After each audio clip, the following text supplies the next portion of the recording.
អ្នកនេះឲ្យមកធ្វើជាអាញាកដាដែលមកកាន់ជើងខាងអ្នកផ្លូវក៏មិនត្រូវជាមួយអ្នកមហាដែរឲ្យមករាប់រៀនផ្លែឈើនៅលើវែងច័ន្ទជើងបរិមួយបាសឲ្យគ្រប់ចំនួន36មុខទុកជាមង្គលសម្រាប់ថ្ងៃមង្គលការថ្ងៃនេះចឹងខ្ញុំបាទទាំងពីរអ្នកសូមបំពេញកិច្ចមង្គលនេះដូចតទៅជ័យសួង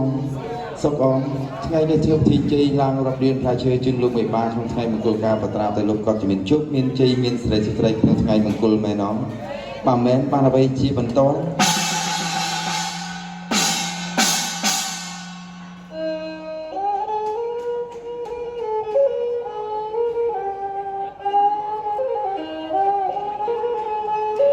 ហ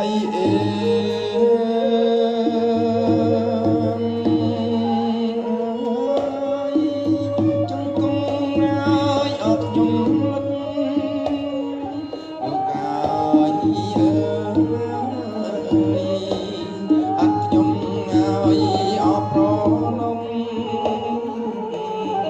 លោកមេបាពឹងខ្ញុំឲ្យរាប់រៀនអបឡាឈើ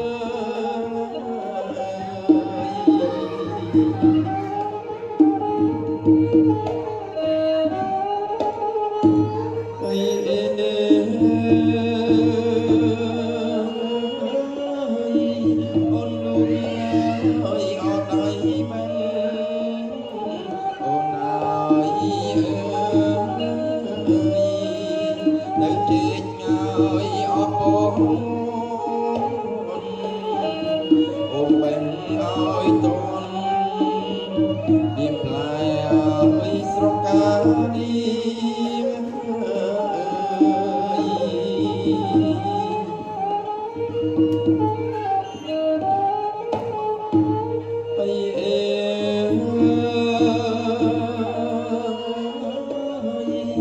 មានតែឲ្យអបឡាយបងលោកហើយអបឡាយឲ្យអសារីមានតែនំអ៊ី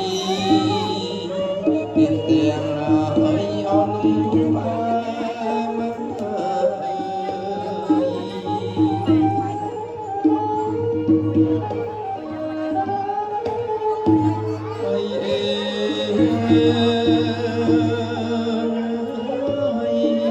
មានតែឲ្យអត់រួចខ្វិចលោកហើយនឹងត្រចឲ្យអបស័នបារប់មិនបាត់មានផ្លែហើយល្មុនល្មើ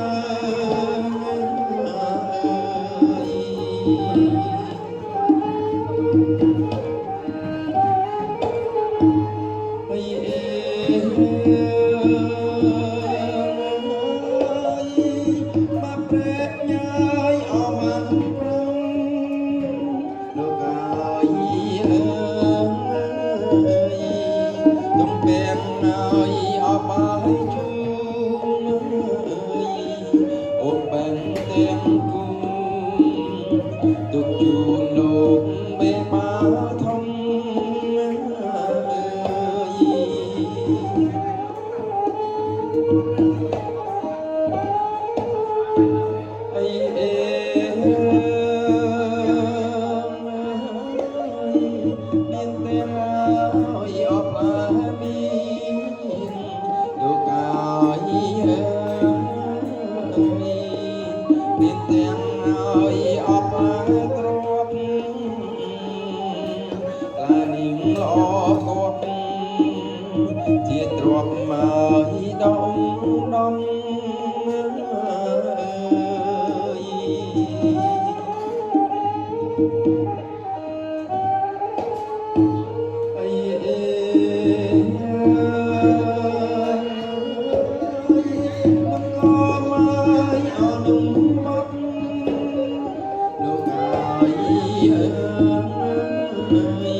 បង្គាប់បញ្ជាខ្ញុំបានទាំងពីរនាក់នេះឲ្យមកធ្វើជាអាជ្ញាកណ្ដាលដើម្បីមកបែបប្រឡែងផ្លែឈើនៅលើវិញច័ន្ទជ័យរបស់លោកមេបាតើលោកមេបាខាងប្រុសដែលហោមបងនាំជំនួសមកនេះគ្រប់ចំនួន36មុខឬនៅខ្ញុំបានធ្វើតាមការបង្គាប់បញ្ជាហើយគាត់តែខ្ញុំបានបេះមកគ្រាន់តែជាផ្នែកមកគូជួយលោកពេជ្របរមមើលណាទីណាបាទអរគុណណាស់ឥឡូវក្រុមលោកគ្រូសាលោកបណ្ឌិតសុកនិងអ្នកចម្រើនគាត់ក៏បានឡើងរៀបរាប់ផ្លែផលឡានផលទៅហើយ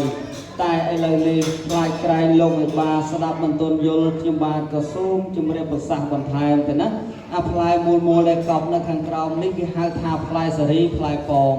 ផ្លែដែលមានពណ៌ក្រហមនោះហៅថាផ្លែក្រូចទេណាហើយផ្លែជាប់ចង្កោមតូចនៅក្បែរគ្នានេះគេហៅថាផ្លែមានទំពាំងបាយជូរប៉ុន្តែអានំវែងត្រង់ធ្លុះហៅអីដែរទៀតនេះអានឹងនំសមទៀតបាទហៅថាអន្សមជ្រូកអន្សមចេកទៀតណាយល់ទៅតាមប្រពៃណីខ្មែរយើងមានពាក្យពីរម៉ាត់ថាខាន់ស្លាល្ងាចមិនក៏យើងធ្វើពិធីជុំពលានិងចម្រើនខាន់ស្លាដែរទេណាបាទពាក្យថាខាន់ស្លានេះដែរខ្ញុំបានសិក្សានៅក្នុងវចនានុក្រមភាគ1ទំព័រទី99លេខបន្ទាត់ទី12គឺជាពាក្យនាម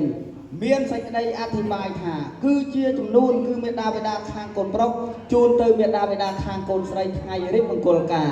តែបើតាមច្បាប់រដ្ឋបវេនីគឺរបស់បញ្ចាំចិត្តឬក៏បញ្ជាចិត្តដូច្នេះទេសូមឲ្យតឡងបែបប្រភពងាករកគ្នាទៀតណាបាទអ្នកបាក់ដកខ្លួនទៅក្រោយបន្តិចសិនទៅ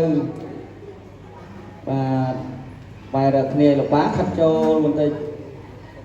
ហើយម៉ាក់ជួយបង្ខិតនេះទៅធ្ងន់បន្តិចហើយទៅណា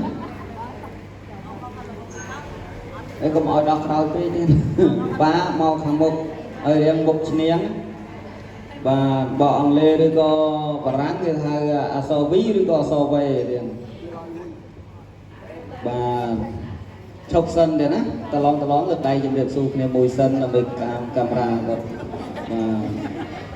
បាទ